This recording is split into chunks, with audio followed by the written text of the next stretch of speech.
In the summer of 2019, Modesty Cooper went to the post office and checked her mail for the first time in months.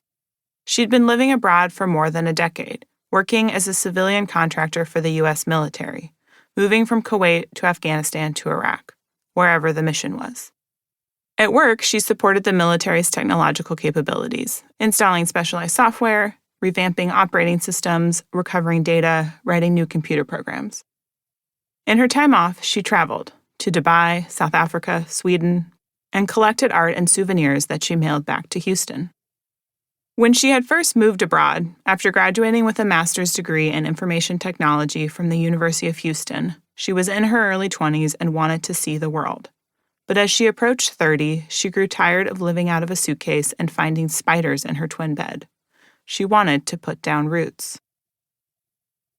So whenever she had a free moment, she looked for land. Sitting at her desk in Iraq, inside the reinforced walls of an Air Force base, she scrolled Google Earth, moving methodically up and down streets.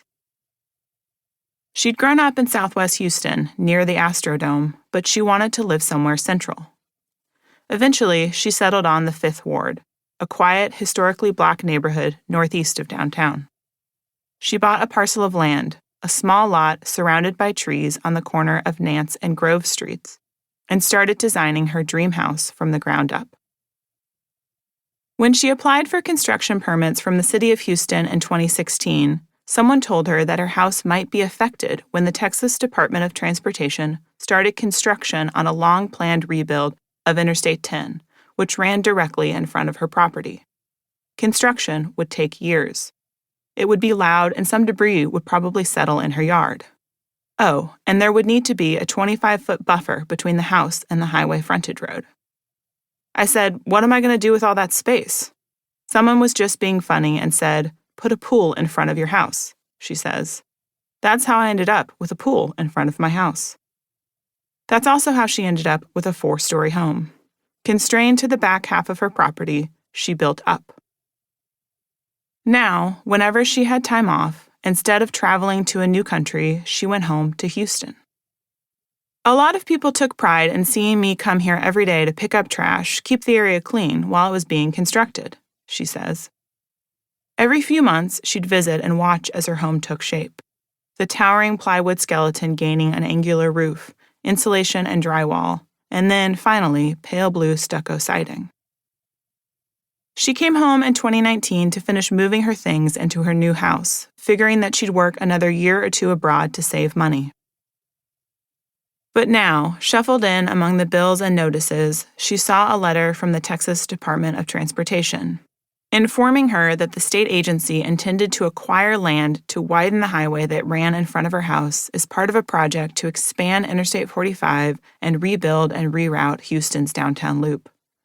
The land TxDOT needed included the front half of her property. Alarmed, she called the phone number on the letter. At first, it seemed as if TxDOT might work with her, would maybe skinny up the project slightly so that it didn't run through her brand new house. She went into the TxDOT office to meet with staff in person.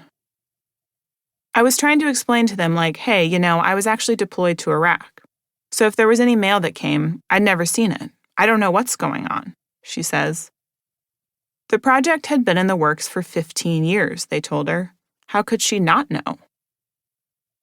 Once she was there in person, sitting around a conference table with 8 or 9 TxDOT representatives, the tone shifted. It was like sharks at the table, she says. They didn't need all of her land, she recalls them saying. But you're not going to want to live in a house that when you come outside, there's a highway right there. So you might as well just give up the whole house. She could live in her house for a while, but eventually they would need to take it. And I was like, well, how are you going to take my house? And they said something called eminent domain.